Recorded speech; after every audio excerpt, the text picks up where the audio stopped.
कौन कहता है कि आईएएस की प्रिपरेशन लबासना से होती है? अजी, प्रिपरेशन तब से शुरू हो जाती है जब आप पहली बार किताब पकड़ लेते हैं और यही आपका डिसाइड करता है कि आप आईएएस बनेंगे या नहीं।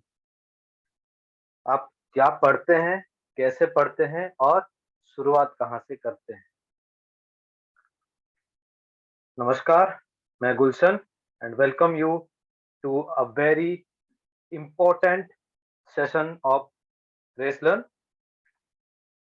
तो आज के इस सेशन में हम डिस्कस करेंगे यूपीएससी में क्या पढ़ना है, कहाँ से पढ़ना है, कहाँ से शुरुआत करेंगे, कहाँ पे खत्म करेंगे और इस दौरान क्या-क्या होते हुए, कैसे पढ़ते हुए आप अपने मंजिल तक पहुँचते हैं।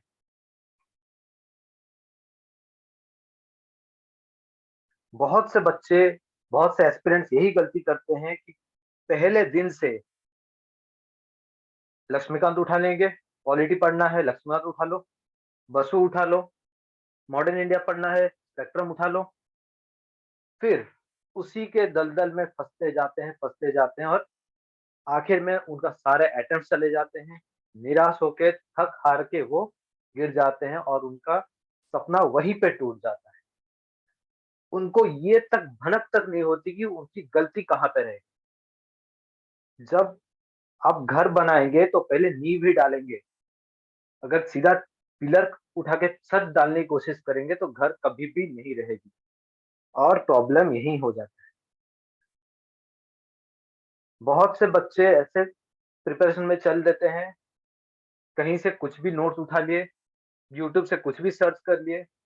यूट्यूब में और सोशल मीडिया पे बहुत से फेक फॉलोअर्स हैं, बहुत से फेक प्लेयर्स हैं। आप उन सब के चक्कर में पड़ेंगे तो आपका डिस्ट्रैक्ट होना ही होना है। सो प्रिपरेशन ऐसा होना चाहिए कि पहले आप बेस अपना क्लियर करें, फिर स्टैंडर्ड पे जाएँ, फिर आप प्रो लेवल पे चले जाएँ।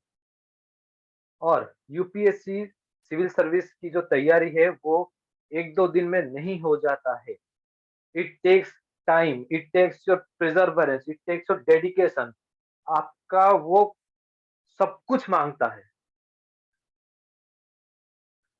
आप खाना-पीना छोड़ दो, रात को सोना छोड़ दो, दोस्ती-यारी सब भाड़ में जाए। उस सब में पड़े रहोगे, बहुत दिक्कत हो जाएगी आपको। और सबसे मेन बात है, कभी भी यूपीएससी के बाद जो आईएएस, आईपीएस का जो लाइफ़स्टाइल है, जो उनका जो टॉपर्स के जो मीडिया बाइट्स होते हैं, उनके जो इंटरव्यूज़ होते हैं, उस चक्कर में बिल्कुल मत पड़िएगा। पहले आप देखिए कि ये आपके लिए बना है या नहीं, तभी जाके इसमें कूदिए। क्यों? क्योंकि ये बहुत ही बड़ा खाई है। जिसको अच्छा लगता है वो वहाँ पे सोना उगा लेगा। जिसको नहीं भाया, ना बाहर निकल पाएगा, ना अंदर रह पाएगा। और अगर आप सीरियसली प्रिपेयर कर रहे हैं, तो दुनियादारी से दूर हो जाइए। आपको अभी सीखना है। ये दिमाग में बिठा लीजिए कि सीखना है और उतना ही सीखना है जितना ज़रूरत है। दुनिया भर की बातें दिमाग में घुसाने की ज़रूरत नहीं है, टू बी फ्रैंक। मैंने बहुत से बच्चों को पढ़ाया है और उसी के बेसिस पे बोल रहा हूँ, बच्चे दिमाग में जो मन में आए वो घुसाने लग गए। मतलब हिस्ट्री रट-रट के खुद हिस्ट्री बन गए हैं। पॉलिटी बोल-बोल के पॉलिटी ही पढ़ रहे हैं, ना कॉन्स्टिट्यूशन पढ़ रहे हैं, ना गवर्नेंस पढ़ रहे हैं। और फिर 20 क्वेश्चन आ जाता है, प्री में अगर 20 क्वेश्चन आ गया पॉलिटी में से, तो उसमें से 5 अटेम्प्ट करते हैं, बाकी 15 छोड़ के आ जाते हैं। फिर बोलते हैं सर हमारा हुआ नहीं। और इस सब की गलती कहाँ होती है? जब आप पहले दिन लक्ष्मीकांत उठा लेंगे। Coming to back to the point, पहले दिन से नहीं उठाना है। लक्ष्मीकांत सर को दूर से प्रणाम करो और एनसीईआरटी की तरफ चलो। पहले एनसीईआरटी खत्म होगा, फिर आप चलिए आगे। पहले प्री तो क्लियर करना है और प्री के लिए मेन चीज़ हो जाता है आपका एनसीईआरटी क्लास 6 से लेके 12th तक। और हम उसी के बारे में आज डिस्कस करेंगे कि आप एनसीईआरटी में क्या-क्या पढ़ोगे और कैसे पढ़ोगे। चलिए देख लेते हैं क्या पढ़ेंगे। पहले बुक क्या पढ़ेंगे, तो इसमें सेट ऑफ बुक्स आ जाते हैं आपके एनसीईआरटी के। ठीक है, आपका हिस्ट्री आ गया, ज्योग्राफी आ गया, आपका सोसाइटी आ गया, पॉलिटी आ गया। लेकिन इस सबको पढ़ना कैसे है, तो बुक्स में कूदने से पहले देख लेते हैं क्या क्या सब्जेक्ट्स आते हैं। ठीक है, जैसे हमने पिछले वाली वीडियो में मैंने बोल दिया था कि प्री में आपका जनरल स्टडी का एक पेपर आएगा और फिर सी सेट एक आता है। लेकिन मेंस में आपका 4 जनरल स्टडी का पेपर आता है, फिर ऑप्शनल रहते हैं 2 पेपर। तो बेटर आपके लिए एक हिंट मैं दे रहा हूँ, ये रहेगा कि आप एक ऐसा ऑप्शनल लीजिए जो कि आपके जीएस के पेपर में रहता है। जैसे आपका ज्योग्राफी हो गया, हिस्ट्री हो गया, सोशियोलॉजी हो गया, पॉलिटी हो गया। तो आपको एक बार पढ़ने से आपको दोनों जगह हो जाएगा। ये मेरा पर्सनल ओपिनियन है जो कि काफी काम भी आ जाता है। बाकी पर्सन टू पर्सन डिफर करता है। ठीक है, हम आज क्या देखेंगे, यही देखेंगे कि एनसीईआरटी में क्या क्या बुक्स है और उन बुक्स में क्या इंपॉर्टेंट है। ये मैं पहले बता दे रहा हूँ, बिल्कुल भी स्किप मत करिए। ये मत सोचिए कि सिर्फ बुक का लिस्ट दे दूंगा मैं, नहीं। वो बुक में कौन सा चैप्टर इंपॉर्टेंट है वो तक बताऊंगा, किस चैप्टर से ज्यादा क्वेश्चन आ सकते हैं वो तक बताऊंगा। तो बिल्कुल भी स्किप मत करिए, लास्ट तक देखिए। लास्ट में बहुत ही बढ़िया अनाउंसमेंट है, आप मिस करेंगे तो जरूर पछताएंगे।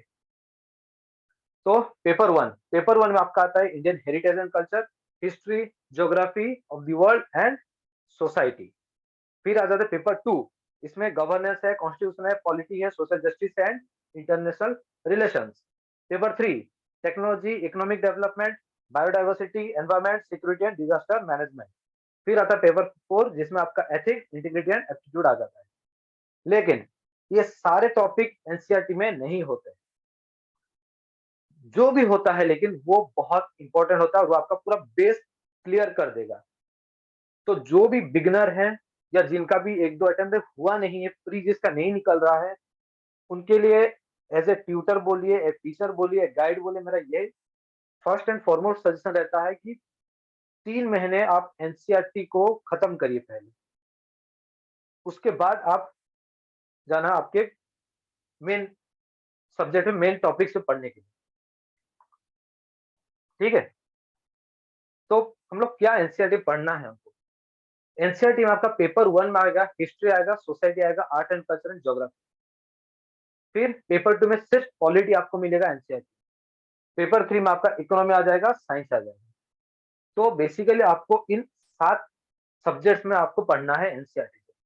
इतना अगर आप खत्म कर देंगे तो मेरा एक गारंटी है कि आपका प्रीलिम्स का लगभग 70% यही हो गया, जो जीएस पेपर है प्रीलिम्स का वो। तो देखते हैं पहले हिस्ट्री। हिस्ट्री में क्लास 6 से लेके क्लास 12 तक पढ़ना है, कुछ भी स्किप नहीं करना है, क्योंकि ये आपका टोटल बेस खत्म कर देगा। इसके बाद अगर आप बाकी थोड़ा बहुत ही पढ़ लेंगे तो हो जाएगा, क्योंकि क्लास 12 से आपका बहुत सारे क्वेश्चन आते हैं या फिर उसी के एडवांस वर्जन क्वेश्चन आएंगे। ठीक है, तो आपको क्या पढ़ना है, क्लास 6 में आवर पास्ट, 7 में आवर पास्ट 1, 8 में आवर पास्ट 2 एंड 3। मैंने सारे बुक्स के फोटो जो है वो साइड में दे रखा है ताकि आपको परचेज करने के टाइम प्रॉब्लम ना हो।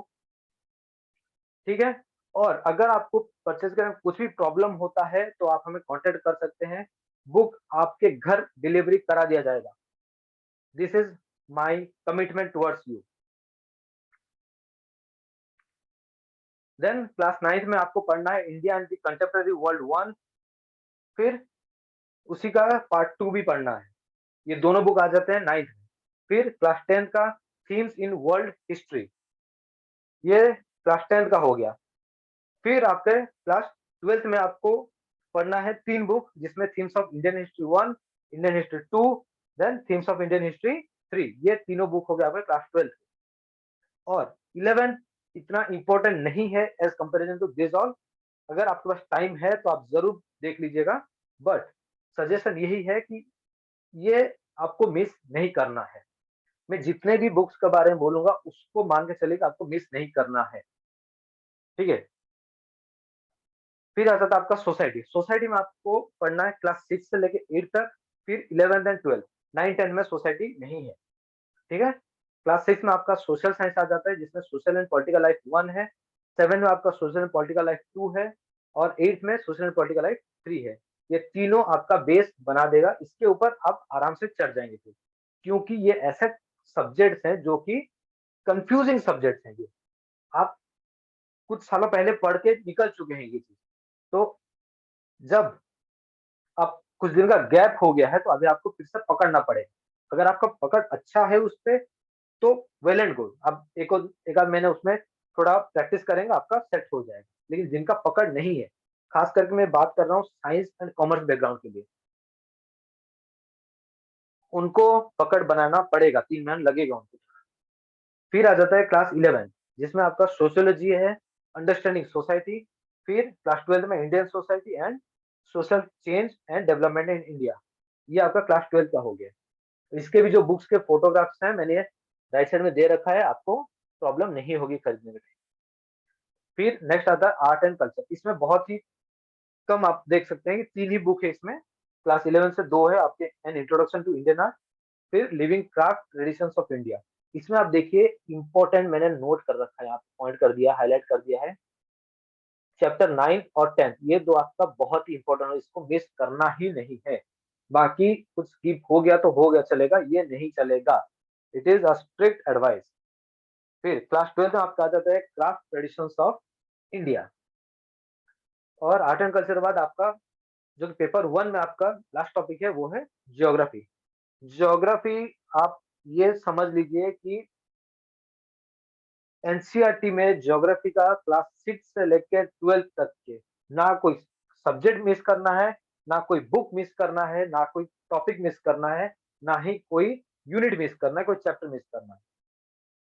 आप ये मान के चल सकते हैं कि यूपीएससी का जो ज्योग्राफी पेपर है, कंपल्सरी पेपर जो आपका रहता है, वो बना ही इसीलिए है। इतना अगर आपका हो गया, तो आपको और कुछ सोचना ही नहीं है इसके अलावा। इतना आप गारंटी ले सकते हैं। तो क्लास 6 आपका आ जाता है दी अर्थ, आवर हैबिटेट। क्लास 7 से आवर एनवायरनमेंट, 8 से रिसोर्स एंड डेवलपमेंट, 9 से कंटेम्प्रेरी इंडिया 1 एंड 10 से कंटेम्प्रेरी इंडिया 2। ठीक है, ये 10 तक हो गया। फिर आप चलिए क्लास 11, वहां है फंडामेंटल्स ऑफ फिजिकल ज्योग्राफी। जिन लोगों ने भी पहले वाला जो वीडियो था वो देखा है, उसमें मैंने बोला था कि सब गलती यही करते हैं, सिर्फ फिजिकल ज्योग्राफी पढ़ लेते हैं, उसके आगे नहीं जाते हैं। तो यहाँ पे आपको पढ़ना है fundamentals of human geography also, जो कि क्लास 12 का बुक है। ठीक है, आपको फिजिकल ज्योग्राफी पढ़ना है, इंडिया का फिजिकल एनवायरनमेंट पढ़ना है, ह्यूमन ज्योग्राफी पढ़ना है आपको, फिर पीपल एंड इकोनॉमी भी पढ़ना है। और यहाँ पे ये जो 11th क्लास का है फंडामेंटल्स ऑफ फिजिकल ज्योग्राफी, ये किसी भी हालत में मिस नहीं होना है। आप मान के चलिए इस बुक के स्टार्टिंग से एंडिंग तक आपका इम्पोर्टेंट ही इम्पोर्टेंट है। ठीक है, अब देख लेते हैं पॉलिटी। पॉलिटी आपका क्लास 9 10th 11th और 12th, इन चारों में ही आएगा। इसके अलावा पॉलिटी कुछ भी नहीं है उसके आगे। क्लास 9th में आपका political science, democratic politics part 1 है, 10th में डेमोक्रेटिक पॉलिटिक्स पार्ट 2 है। फिर 11th में आपका आ जाता है political science, Indian constitution at work. ये बहुत ही इंपॉर्टेंट बुक है, मैं फिर से बोल रहा हूँ। देन क्लास 11 में political science, the political theory है। फिर 12th में political science 1, contemporary world politics, ये वर्ल्ड पॉलिटिक्स के बारे में बता रहे हैं यहाँ पे। फिर political science 2, politics in India since independence. ये जो है, ये इंडिपेंडेंस के बाद के जो पॉलिटिक्स चल रहा है देश में, उसी के बारे में बात करेगा। तो बहुत ही इंपॉर्टेंट टॉपिक हो जाता है एज एडमिनिस्ट्रेटर, आपको जानना जरूरी है पॉलिटिक्स के बारे में। देन आ जाता है इकोनॉमी। इकोनॉमी आप मान के चलिए, एनसीईआरटी का इकोनॉमी आपका इतना इंपॉर्टेंट है कि प्रीलिम्स में इकोनॉमी रिलेटेड आपके करंट अफेयर्स में क्वेश्चन आते हैं, फिर आपके जनरल स्टडीज में भी क्वेश्चन आ जाते हैं। तो इकोनॉमी जो टॉपिक है, क्योंकि मैं खुद भी इकोनॉमी का ट्रेनर हूँ, तो इतना मैं गारंटी दे सकता हूँ कि इकोनॉमी अगर आपका स्ट्रांग है, तो आपका होना ही होना है। तो इसमें क्या पढ़ना है आपको? क्लास 9th का इकोनॉमिक्स कंप्लीट कर देना है, 10th का अंडरस्टैंडिंग इकोनॉमिक डेवलपमेंट। ये 5 ही बुक है, लेकिन ये 5 अगर आपके हो गए तो आपका बेड़ा पार हो जाएगा। फिर क्लास 11th में आपका है इंडियन इकोनॉमिक डेवलपमेंट। क्लास 12 में 2 बुक्स है, एक है माइक्रो इकोनॉमिक्स का, एक है मैक्रो इकोनॉमिक्स का। ठीक है? ये 5 आप कंप्लीट कर दीजिए, आपको किसी भी टाइप का प्रॉब्लम नहीं होगा। इसमें आपका जो करंट अफेयर से रिलेटेड जो भी हो रहे हैं, उसका फंडा भी आपको समझ में आ जाएगा इसमें। ठीक है? फिर लास्ट में आ जाता है अपना साइंस। इसमें क्लास 6 से लेकर 10 तक के साइंस के सारे बुक खत्म कर दो। फिर 11th के बायोलॉजी एंड केमिस्ट्री, 12th के बायोलॉजी एंड केमिस्ट्री। यहाँ पे मैंने इंपॉर्टेंट चैप्टर्स या यूनिट जो भी आप कह सकते हो वो मैंने नोट कर रखा है आपके लिए। क्लास 11th के केमिस्ट्री में से 14 एंड 15 यूनिट, बायोलॉजी में से 4th एंड 5th यूनिट। इतना ही इंपॉर्टेंट है, इसके अलावा बाहर जाने की जरूरत है नहीं। अगर टाइम फॉरवर्ड का बचा है तो घूमते रहो, कहीं भी घूमना है। फिर क्लास 12 का केमिस्ट्री 16 यूनिट और बायोलॉजी का 8 एंड 10 यूनिट। इतना खत्म करना ही है। ये आ जाता है एनसीईआरटी के पार्ट से। ठीक है? प्रॉब्लम अब कहाँ पे है देखिए। प्रॉब्लम 2-3 प्रॉब्लम्स है। पहला ये कि आजकल बच्चे क्लास 10th से ही प्रिपरेशन चालू कर दे रहे यूपीएससी के लिए। तो उनका ये हाल है कि अभी उनके लिए और 5 साल बचा है।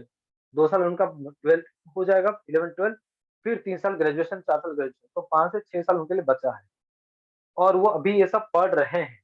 और आप जो कि इस सब से दूर हो चुके हैं ऑलरेडी 5-6 साल से, उनके लिए ये फिर से पढ़ना है। ठीक है? और यूपीएससी का कॉम्पिटिशन दिन-ब-दिन बढ़ते जा रहा है, साल दर साल बढ़ रहा है। 4-5 साल पहले 5 से 6, 7, 8 लाख तक अप्लाई करते थे, जिसमें से 900 1000 वैकेंसीज रहते थे। लेकिन अभी एप्लीकेंट्स का तादाद बढ़ रहा है, लेकिन जो सीट है वो दिन ब दिन घटते जा रहा है, वैकेंसी घट रहा है। इस साल 800 प्लस का है, पिछले साल 700 प्लस का था। और एप्लीकेंट्स 11-12 लाख हो रहे हैं। तो आप ये मान के चल सकते हैं 0.1 का भी अभी चांस नहीं बचा है। हाँ, वो बात अलग है कि जेन्युइन एप्लीकेंट्स कम है, लेकिन फिर भी छँटना तो है सबको। तो ये एक प्रॉब्लम हो जाता है। और सेकंड प्रॉब्लम जो मैंने बताया कि बच्चे अभी क्लास 10th के बच्चे से आप पूछेंगे बेटा क्या करना है, वो बोल रहे हैं कुछ हो, लाइफ में एक बार तो यूपीएससी का एग्जाम देना ही देना, सिविल सर्विस का। क्यों देना है? क्योंकि ये आपका सिलेक्शन हो ना हो, ये इंसान बना के छोड़ता है। अगर आप एक गधे को भी बिठाएँगे, 2 साल प्रिपरेशन कराएँगे तो वो इंसान बन जाएगा। ये ऐसा सब्जेक्ट है, ये ऐसा एग्जाम है ये। और इसका जो सबसे मेन एक मंत्र है इसके लिए, यूपीएससी के लिए, हर जगह बोला जाता है कि पढ़ना है तो आज से शुरू करना है। ये नहीं कि मैं कल से करूँगा, परसों करूँगा, 2 साल बाद करूँगा। करना है तो आज से करना, नहीं तो बाद में पछताना है। एज रहते कर दीजिए, हो गया तो लाइफ सेट, नहीं हुआ तो लाइफ सेट करने के लिए आप मूव ऑन कर सकते हो। ठीक है? और इस सब के अलावा एक और जो मैं बोल रहा था कि बहुत ही अच्छा एक अनाउंसमेंट है, वो ये है कि हमने बहुत जगह देखा है बच्चे भटक रहे हैं। ये मेरा खुद भी देखा है मैंने, और हमारी जो टीम है, सबने देखा है बच्चे बहुत भटक रहे हैं कि कोई भी यूट्यूब में कुछ भी डाल दिया, इंस्टाग्राम में कुछ भी डाल दिया, फेसबुक में डाल दिया, उसको देख के वो सिर्फ़ नॉलेज चाटने में लगे हैं कि कहीं से कुछ ही मिल जाए, रट दो, कहीं से कुछ ही मिल जाए उसको ले लो, इनटेक कर रहे हैं बस। उनको ये नहीं पता कि कहाँ से शुरू करना है, कहाँ जाना है, कैसे पढ़ना है, कैसे एग्ज़ाम बैठना है, नहीं पता है। और इसके 2 रीज़न्स हो आगे। एक ये कि जो अफ़ोर्ड कर सकते हैं वो बड़े-बड़े कोचिंग अफ़ोर्ड करके निकल जा रहे हैं। जो अफ़ोर्ड नहीं कर पा रहे हैं वो ज़्यादा डिस्ट्रैक्ट हो रहे हैं। और उसी के लिए हमारा एक सजेशन था टीम के पास, काफ़ी बच्चों का हमारे पास रिक्वेस्ट भी आया कि एनसीईआरटी का प्रिपरेशन, ठीक है? जैसे हम बात कर रहे थे कि एनसीईआरटी का प्रिपरेशन करना है, तो बच्चों को ये पता नहीं होता वो कहाँ से शुरू करेंगे। तो फाइनली हमने ये सोचा कि हमारे 2 से 3 फैकल्टी जो हैं वो स्टार्ट करेंगे एनसीईआरटी का प्रिपेयर, जिनमें मैं खुद भी रहूँगा। तो हम ये ट्राई करेंगे कि एनसीईआरटी का जितना भी अभी हमने बात किया, जो भी सब्जेक्ट्स है, जैसे भी सब्जेक्ट्स हैं, उस सब का आपको डेली के बेसिस पे हम किसी भी टॉपिक पे डिस्कस करके उसका एक वीडियो आपको दे दिया जाए, जिसमें कि नोट्स भी अवेलेबल रहेंगे। आई कमिट दिस, उसमें नोट्स भी अवेलेबल रहेंगे। अगर आप वीडियो को देख के उसमें से स्क्रीनशॉट लेना चाहें या उसका आप लिख के रखना चाहें तो वो भी कर सकते हैं, कोई दिक्कत नहीं है। ये टोटली रेसलर की तरफ से प्रमोटेड है ये। और अगर आप करना चाहते हैं डिटेल्ड स्टडी तो आप हमें कांटेक्ट करिए। अगर आप बुक्स में कोई दिक्कत हो रहा है तो कांटेक्ट कर सकते हैं, ठीक है? अगर आपको इस वीडियो के रिलेटेड कोई भी सजेशन देना है, कुछ भी कमेंट करना है, कोई भी क्वेरीज है, तो प्लीज कमेंट सेक्शन में बिंदास पूछिए, हम वहां भी रिप्लाई करेंगे। हर सोशल मीडिया अकाउंट पे आप हमें फॉलो करके वहां भी क्वेश्चन पूछ सकते हैं, ठीक है? और अगर आप प्रिपरेशन करना चाहते हैं, कंप्लीट प्रिपरेशन किसी एग्जाम का, तो डू जॉइन आवर क्लासेस। बहुत ही कम प्राइस पे चल रहा है और टेस्ट सीरीज हो गया, नोट्स हो गए, जेन्युइन नोट्स जो है वो आपको मिल जाएंगे यहाँ पे। तो विद दिस मैं वीडियो को यहाँ पे एंड करना चाहूंगा कि काफी लंबा हो चुका है वीडियो। और एक और अनाउंसमेंट है कि कुछ ही दिनों में हम मेंस का जो स्ट्रेटेजी, हम प्रीलिम्स का स्ट्रेटेजी बनाए हैं, अगर आप नहीं देखे हैं तो उसका लिंक मैं डिस्क्रिप्शन में डाल दूंगा। इसके अलावा मेंस का भी एक स्ट्रेटेजी बनाएंगे कि क्या पढ़ना है, मेंस में क्या आता है नहीं आता, वो सब बात करेंगे किसी दिन। तो अभी के लिए thank you, all the best. जाते जाते सब्सक्राइब जरूर कर दीजिएगा और all the best for your exam.